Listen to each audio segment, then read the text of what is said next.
Hi there, Eric Bakker, naturopath. Thanks for coming back. We appreciate you checking out this channel. I make videos for people just like you. I make videos almost weekly, and yeah, it's just a service I've been doing now for some time, and it's good to give back. I've been seeing patients now for a long time, and I hope you're going to get something out of this video. So what we're going to talk about now is some of the best foods you can eat for Candida. I've done similar videos like this before, but this one's going to be more of a summary of all of my favorite different types of foods all put into one video. Let's start off by saying that the only way really you're going to eradicate not just Candida, but also dysbiosis, meaning bad bacteria or poor gut function in general. The only way you're going to get that gut, that digestive tract in really nice balanced state is to eat fresh foods. The fresher and cleaner the foods you eat, the better your gut is going to be. The more packaged and processed you're going to eat, the crappier your gut's going to be. The crappier the gut, the crappier the health. So there you go. I've said it before. If you eat crap, you look like crap, and you feel like crap. And it's not nice to be crappy in the 21st century. But it's incredible how many people in America have got non-alcoholic fatty liver disease. I may have mentioned this in a previous video. It's estimated that now about 100 million people in the US have got non-alcoholic fatty liver disease. Now we're talking non-alcoholic. These are people who don't drink alcohol. Their livers are sick and fat and ugly. And it's all from eating the wrong crappy kind of foods. And guess how many of these people potentially will have SIBO, parasites, and Candida out of that 100 million? A ton of people. 100 million crappy people walking around. It sounds not really good, is it? But it's not just the US, guys. I mean, this is New Zealand as well. This is Australia. This is a lot of countries. So the basis of really good health is eating very fresh. The fresher the foods, the better the health's going to be. That's why I like to grow a lot of my own foods, because I can guarantee then that I'm putting stuff on the plate that's going to be good for my gut, not good for someone's pocket. Best groups of foods, I believe, in terms of vegetables, one of the top ones are the Allium family.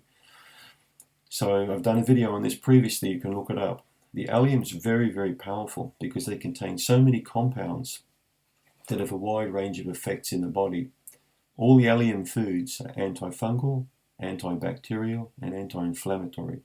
So we're talking chives, spring onions, shallots, scallions, red onions, brown onions, green onions, purple onions, garlic, all different types of garlic. So these are basically the Allium family. What I like about these in particular is their liver cleansing ability. So they're going to help to pull mycotoxins out of the bloodstream. So these are basically poisons that yeasts make and dump into the bloodstream. So Allium is known to mop up and do a lot of cleansing. So by eating these foods regularly, you're going to have a regular detoxification. They contain a lot of quercetin, which has very beneficial effects on many aspects of your immune function. Try every single day to have Allium in your diet. We go through kilos and kilos of onions in our house. We go through huge amounts of garlic. We also grow lots of chives and spring onions. I would have at any one day at least 100 spring onions growing in the garden in various states of maturity. So I can always go out in the garden any day of the year and pull out 1, 2, or 3 spring onions, and they go beautifully in omelettes, like in eggs. They go in salads, they go in casseroles, they go in curries, they grow in all kinds of foods. You can eat them fresh, you can eat them steamed, you can eat them stir-fried. They take up very little space in the garden, and guess what? Bugs don't like Alliums. They don't like them at all. What does it tell you about them? They're powerful plants. Eat them, right? Second group I like are the cruciferous vegetables. Now to this group, again, we've done videos on this. We're looking at broccoli, cauliflower, collards, kale, Brussels sprouts, kohlrabi, all these foods. These are super, super dense nutrient foods. Again, they contain many different compounds and tons of minerals that help to build your health up. These foods are very nice. For example, cabbage, stir-fried. You can also drink the juice of cabbage, I've mentioned in many videos, to really help with Helicobacter pylori. Helps significantly, green cabbage juice. The cruciferous vegetables are very powerful also, like the Allium, in terms of their prebiotic potential. Lactobacillus And bifidobacteria love to feed on the residues, of these foods, because they contain many fibers that are both soluble and insoluble, meaning that there's very good fermentation in the gut going on with bacteria and these foods. You can imagine how your body would ferment a Coke and fries, how it would compare in comparison to fermenting, some steamed broccoli. There's a big difference there. You don't tend to bloat, fart, and feel sick when you eat steamed broccoli, but that's how many people feel when they eat that crappy kind of food. So the cruciferous are super nutrient dense. So this is like taking a vitamin pill every day. So you want to have cruciferous vegetables every day. You want to have allium vegetables every day. Every single day you want to eat these foods, at least in some way, either with breakfast or with lunch or with dinner, preferably with at least 2 meals of the day. I'm going to throw a wild card in there, ghee. I've been doing a lot of research on ghee and found amazing properties of ghee. So oils and fats are still necessary in your diet. Many people have told me over the years, "You're crazy. You're telling people to eat fat. Don't you know that fat makes you sick and fat, and actually Candida feeds on fat in the bloodstream?" Things like this nonsense, Yeah, there's a lot of weird people out there. I mean, I suppose these people are the kind of people that believe the earth is still flat. Ghee's wonderful. So ghee is a food I often recommend for people with Candida or SIBO or parasites that show in their stool test that they've got low butyrate levels. So this contains a fat containing butyric acid. And butyric acid has a very good effect on feeding the cells lining the digestive tract. So this makes the cells nice and plump and fat, and it allows good mucus secretion and good production of beneficial bacteria in the lining of the gut. Ghee is especially good, I find, for inflammatory bowel disease, but it's also excellent for IBS, and it's good for Candida. So dump the butter, try the ghee. It works very well. The prebiotic foods, fantastic. So again, be careful. Many people come to me who've been drinking lots of kefir every day, eating lots of yogurt, lots of sauerkraut, lots of kimchi. Some people try and take in all these cultured and fermented foods all in one day. It's crazy. That's like trying to go hiking, skiing, bungee jumping, parachute jumping all in the one day. Would you do that? I mean, some people do anything these days, I suppose. Be careful not to overcrowd the gut with a lot of these foods. Now, this group is not something I want you to eat tons of. In spite of what many websites say, these are not good foods when you've got a really messed up gut, is to put tons of foods into the gut with this false belief that you're going to all of a sudden, zing, build all these beautiful levels of beneficial bacteria. It doesn't work like that. You can't put yogurt or sauerkraut in a gut like you can a card in an ATM. It doesn't work like that, all right? If you've got a really sick and disordered tummy, why the hell would you put lots of kefir in there? You're putting a food in there that's going to mess up your gut really bad. Many people have come to me in the last year, particularly, with a lot of promotion of kefir in particular, and have complained that since they've had kefir in their diet, they feel sick. They say, well, take it the hell out of the diet. Wait till you get better. So be careful of prebiotic foods. As you get increasingly better and better, you can incorporate more and more and more into the diet. Now, did I say be careful of the allium and cruciferous? I didn't. Okay? These are foods you can eat freely and widely in most cases.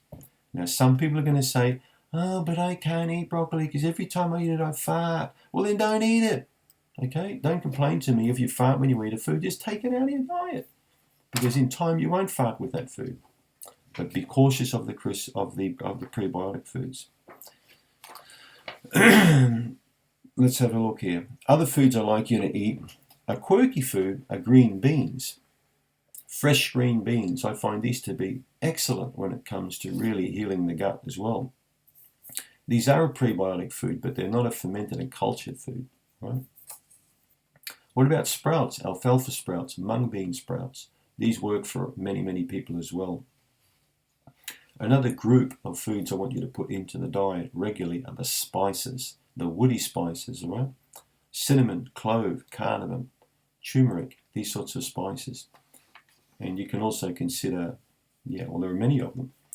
Garlic is not really a spice, it's more of a herb, but I would probably dump it in that group. Every time I cook up rice, when I cook up a brown rice in quinoa, I put in it, I'm going to read out to you the list of things I put in it.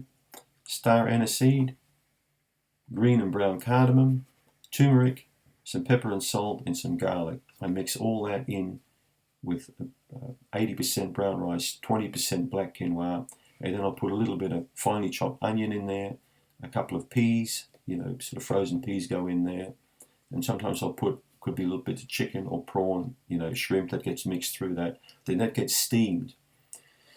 So I just fill up the pot with water, and I just put it maybe about, I don't know, half an inch or so of water, not even that much because you've got some vegetables in there with water, and that will get steamed for 20 minutes, and that tastes wonderful. High protein and very good anti-candida potential. These are all foods you can add into your diet. A really good thing to add into a diet like this is a couple of good anti-candida supplements, especially ones that support the action of these foods. And that's why I created Candida Remove, with all the antimicrobial compounds. You take 1 or 2 of those tablets a day, along with eating these spicy foods, the ghee, the cruciferous vegetables, allium. We didn't talk about coconut, otherwise the video will go on and on for hours. So coconut containing lauric acid, and caprylic acid, different types of acids in there. These are monounsaturated long-chain fatty acids that have antifungal properties about them. So cook with coconut oil. Try and get a nice quality coconut oil. So you imagine that you can have ghee and coconut for cooking. Throw out the other junk. All the vegetable oils that you use for cooking, just bin those. You don't want that kind of junk in your life. Ghee and coconut, in my opinion, form beautiful substrates for meal preparation, for cooking. And they've got that antifungal ability about them.